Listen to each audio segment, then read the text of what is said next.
In the 20th century, few figures loomed as large as Fidel Castro, revolutionary, statesman, and global icon. While known as the architect of the Cuban Revolution, Castro's vision reached beyond the Caribbean, from Havana to Accra, Angola to Mozambique. He championed the cause of liberation and solidarity. This is the story of a revolutionary who saw the world as his battleground.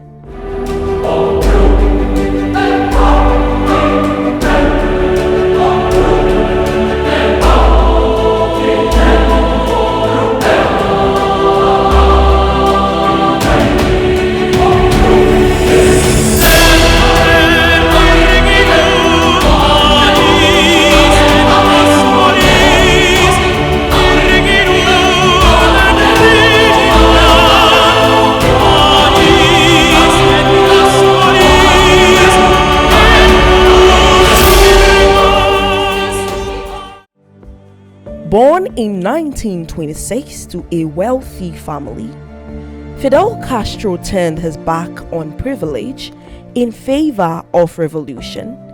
His first major act of defiance, the failed Monancad assault in 1953, landed him in prison, but not in silence. "History will absolve me," he said, and history did.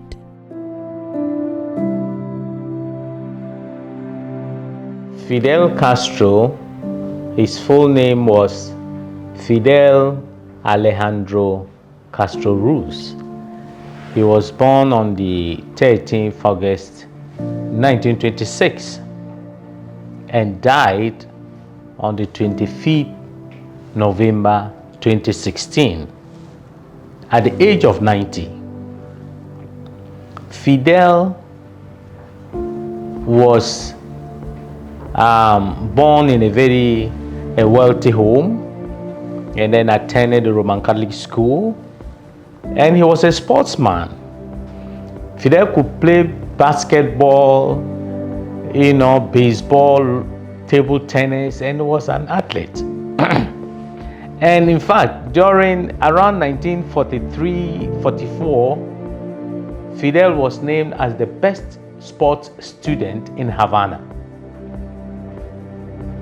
In 1945, he went to the University of Havana to study law and graduated in 1950. But whilst on campus, he was involved in student activism. And with the law, he graduated in 1950, began using legal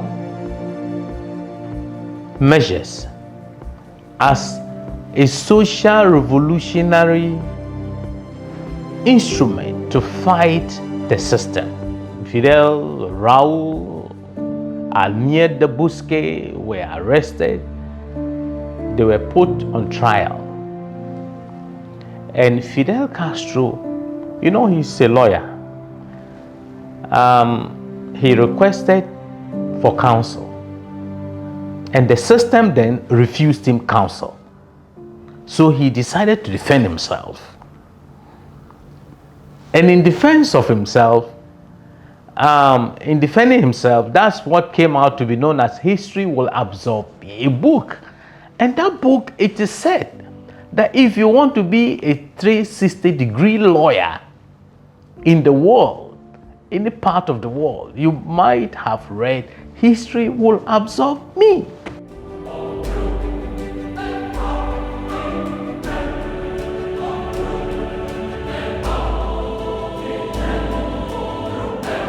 After overthrowing Batista in 1959, Castro reshaped Cuba into the first socialist state in the Western Hemisphere.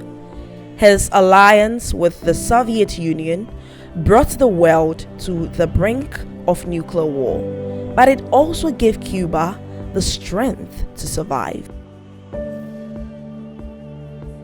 Fidel and his brother Raul decided to go to Mexico. That was where they met Che Guevara. And when they met Che, they organized, and 81 of them decided to board a yacht. They call it Yate Grama. And they went back to Cuba to overthrow the Batista regime. And they landed at the eastern part of Cuba. And the 81, when they got there, I'm sure intelligence informed them that they were coming, but they were able to kill many of them. So dozen of them, 12 of them were able to escape. So you have Fidel, Che, Raul, Busquets. They escaped into a mountain called Sierra Maestra. So they started organizing from the Sierra Maestra. Well, Fidel Castro was an extraordinary human being. I mean, people like him come once in a long while.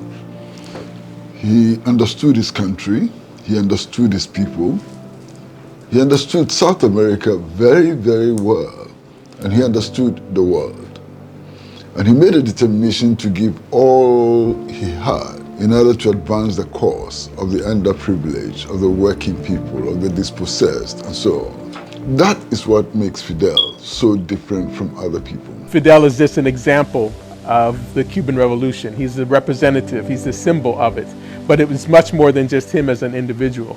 Certainly we are inspired by his courage, his honesty, his vision, much like the same way we are about Nkrumah. But we know from their teachings, from their writings, from their speeches, it was not about them as individuals. So Fidel represented a whole class of African people and revolutionaries who were fighting against imperialism and for the benefit, particularly of all oppressed people, but specifically for African people. Stories of his participation in the guerrilla war from the Sierra Maestra, which entered, Havana and helped to overthrow the Batista regime, are extraordinary. They're stories of courage, they're stories of learning, and they're stories of total devotion to a cause. Fidel was indeed a very extraordinary person. So Fidel and his men, their exploits, right away from the Sierra Maestra under the 26th July movement, attracted many people to join them. So they were now in a guerrilla warfare, and they fought. And can you imagine, they had they were about 800. They had about 800. And Batista, with his troop of 30,000 people, were fighting these people. The fight was so intense that Batista decided to send troops towards Santiago area through another province called Villa Clara. And then on the rail, the train was moving, all right. But what happened was that Che's troops, Che was commanding a platoon. And then what happened was that what Che did was that he asked that the rail be shifted. And when the rail was shifted, automatically the train will get an accident. So they were disorganized and they were able to clear many of them. And when Batista got to know that this was the outcome of the fate of his troop and all of that, he decided to leave, and Fidel and Co. now entered Havana.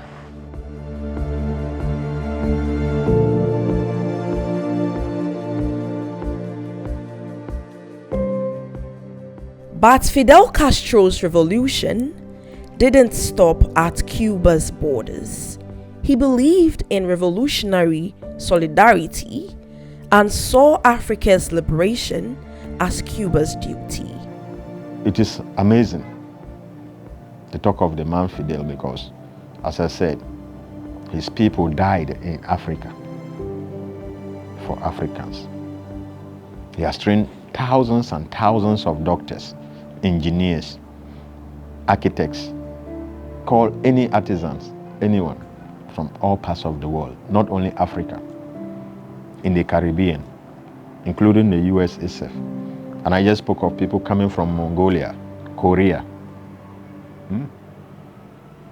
So he has actually changed the world in a way.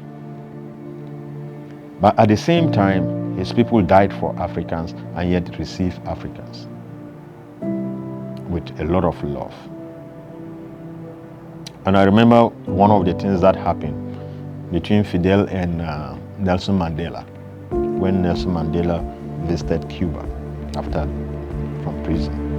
When he met Fidel, the first thing he said to Fidel is that, before I say anything, when are you coming to South Africa? We have received people from many, many places. But you, our brother, our friend, you have not come to South Africa. And Fidel's response was very simple.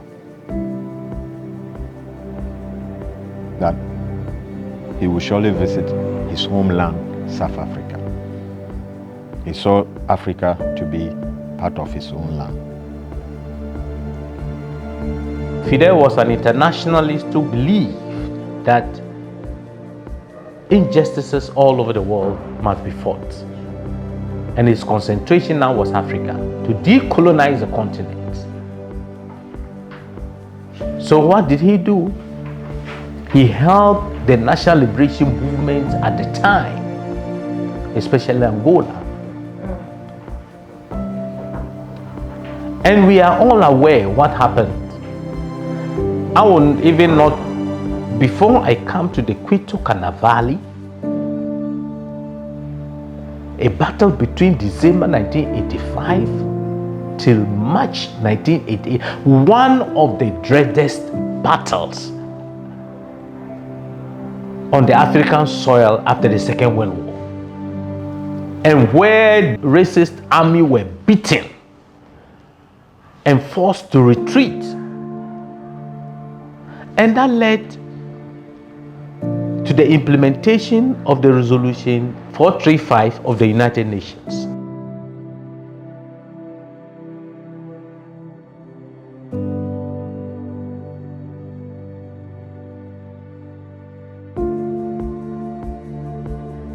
It was Fidel who personally commanded the Cuban internationalist force, who surrounded the apartheid army in the Battle of Quito Carnivale, forced the apartheid army to surrender, and which created the conditions for Comandante Risquet and others to negotiate the collapse of apartheid, the independence of Namibia, and the consolidation of the independence of Angola.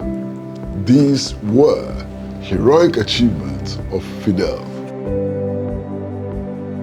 From the jungles of Angola to the streets of Maputo, Cuban internationalism offered not just bullets, but hope. Castro stood with the ANC against apartheid and sent tens of thousands of troops to resist South African invasion. From 1975 till 1991, Cubans died, wounded, and some missing. And what Cuba have done that every progressive mankind in the world should be very happy with is that the apartheid regime Air Force attacked a refugee camp, Namibia refugee camp in Angola, and they called the place Kasinga. They airborne the refugee camp, paratroopers dropped, went on ground operations. There were 400 of them, and they killed 650 Namibians, and that happened on 4th May 1978. What Cuba did was to evacuate 600 of the victims of the Kasinga massacre to Cuba for training, to school. They built a beautiful school for them. And that was the first African school in Cuba on the hearts of youth. In 1957, Ghana became the first sub-Saharan African nation to gain independence. At the helm was Kwame Nkrumah, a Pan-African visionary. In Fidel Castro, he found a kindred spirit. Fidel met Kwame Nkrumah of Ghana in 1959 at the Hotel Teresa in New York when efforts were made to deny him decent accommodation when he had visited the United Nations. That relationship between Kwame Nkrumah and Fidel led to the intensification of the struggle against, colonialism and to some extent against neo-colonialism in Africa. Fidel had a very good relationship with our first president, Kwame Nkrumah. And then Kwame Nkrumah admired Fidel Castro. The 15th General Assembly of the UN in 1960, they met in the US, New York. There are some pictures around that shows Fidel and Nkrumah and Raul Roya, the Cuban foreign minister then. Ghana had a very good relationship, diplomatic relationship. They shared the same ideals, the non-aligned movement, and they believed in the decolonization position and the fight against imperialism, self-dependent sovereign state with pride and honor, not a nominal type of independence where you say you are independent but you are not, which actually we are experiencing now.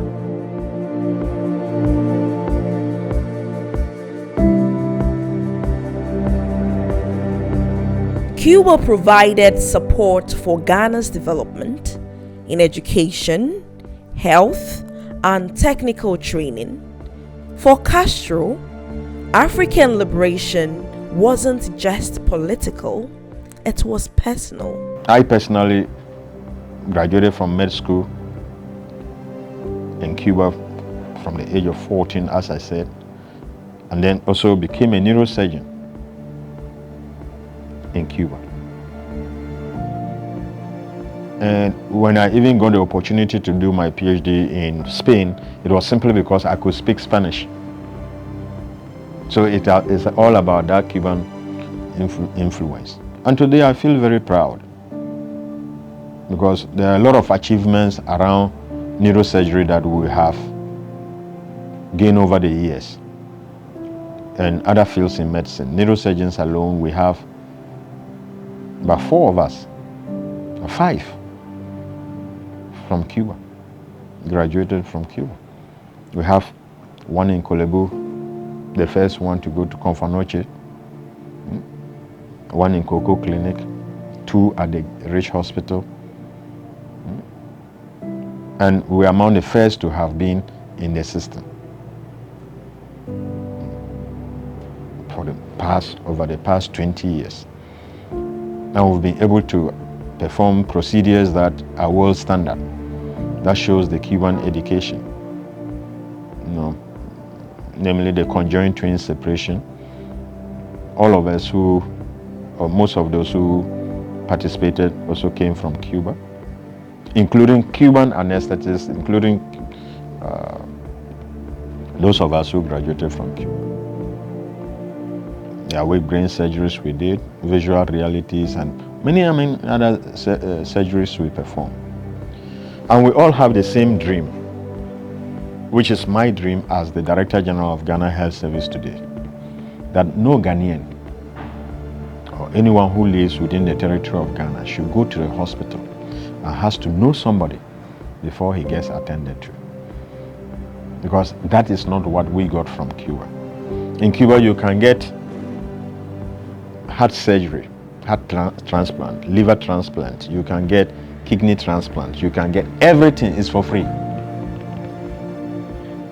You don't even buy the drugs. You get the surgery plus the drugs plus sleeping in the hospital plus everything free. And if we have had the opportunity to have that, that should be our dream for our people. Today you find many of the Cuban train all over. Many of the Cuban train all over Africa. And Fidel, in the national liberation movement side, they played a very important role, significant role.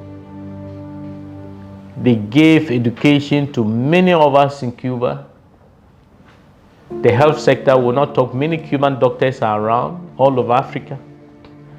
Agriculture engineers, and in terms of human resource, Cuba have really helped Africa. And they haven't stopped.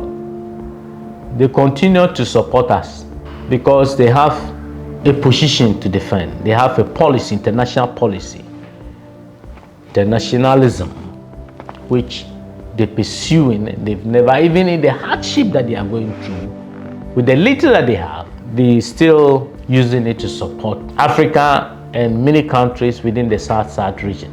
Fidel as well became again, I mentioned that it wasn't just rhetoric, it was in practice in terms of the policies, in terms of the actions that were done. So we had African people from America, born in America, who went to Cuba for training, for example, and there they interacted with African people and other oppressed people from around the world to get education in medicines and so many other fields, engineering, etc., because they weren't given that opportunity to get that education either in their home country, which was colonized and a neo-colony on the continent, as well as in America, where African people were discriminated against. Racism kept African people from exposure to many of those professional trades. So, and because we couldn't afford it, so obviously Cuba offering with this socialist mentality, it was based on principle, it wasn't based on money. And so their objective was training and educating people in the areas that was most needed. So African people, again, from whether they were born in America or elsewhere on the continent, were able to get trained and educated in Cuba. And that continues to today. Fidel once actually said that he felt like an African. Fidel felt that he was an African. He had a bond with Africa, and that bond with Africa found expression in many ways, including the fact that Cuba gave thousands of scholarships to students from all over Africa to study medicine, to study engineering, and so on. And today, if you take the Ghana Medical Services, for example, the Cuban presence is huge. The hundreds of Ghanaians who were trained in Cuba as medical doctors and so on have come back home to work, to save lives and to prevent disease and so on. That was a hallmark of Fidel. That is the definition of Fidel. Now, it is significant to note that Cuba is not a very large country. Indeed, Cuba is a small island country of 11 million people. That this small island nation of 11 million people made so much impact in the world is a testimony to the leadership of the Communist Party, especially to the leadership of Comandante Fidel Castro.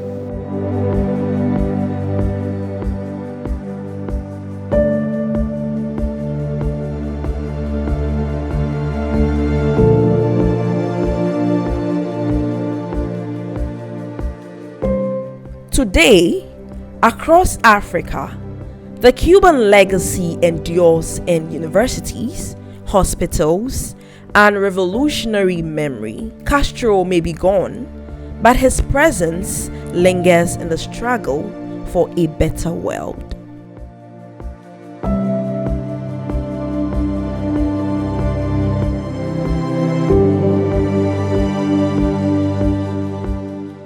Fidel Castro was more than a Cuban leader.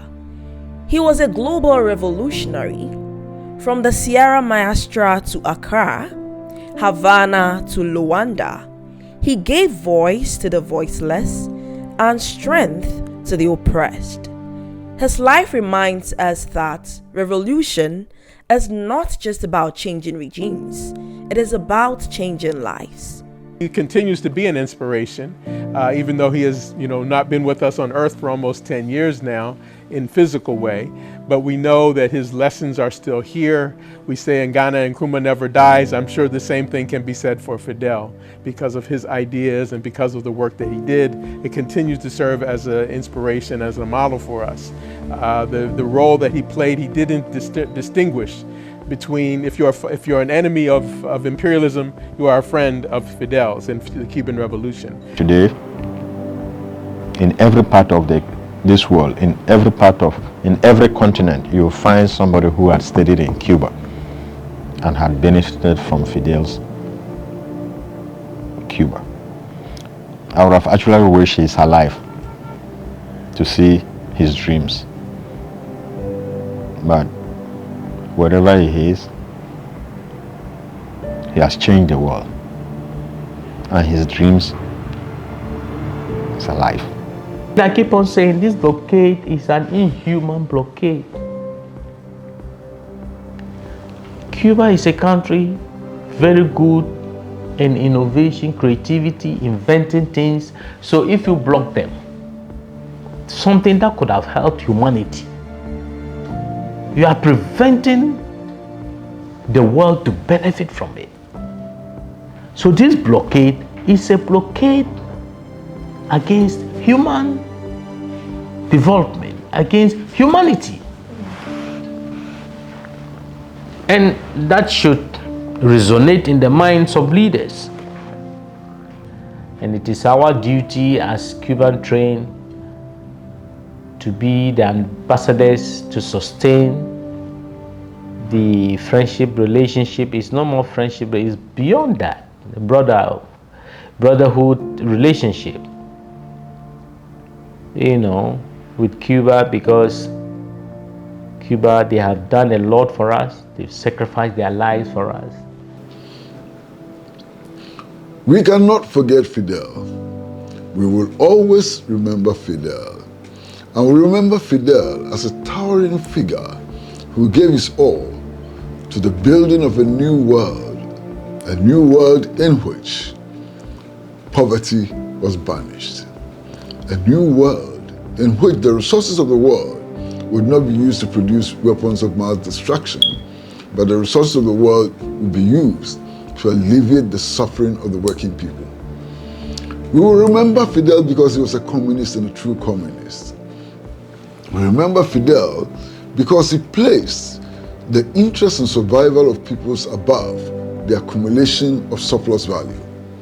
We remember Fidel because Fidel believed and worked for that new world in which all of us, irrespective of our color, irrespective of our language, and irrespective of our geography, will work hand in hand to build prosperity for all.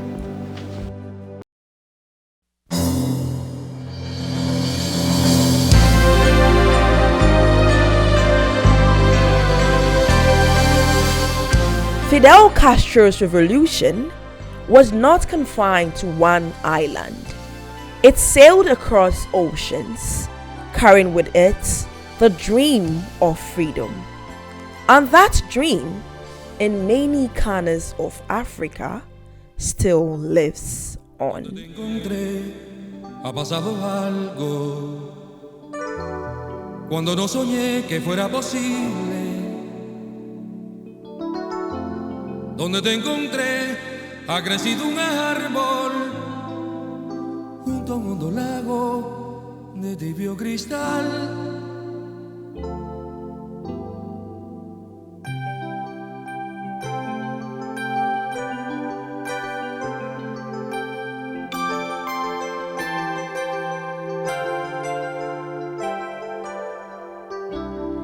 Donde te encontré ha surgido un valle donde brilla el sol, donde canta un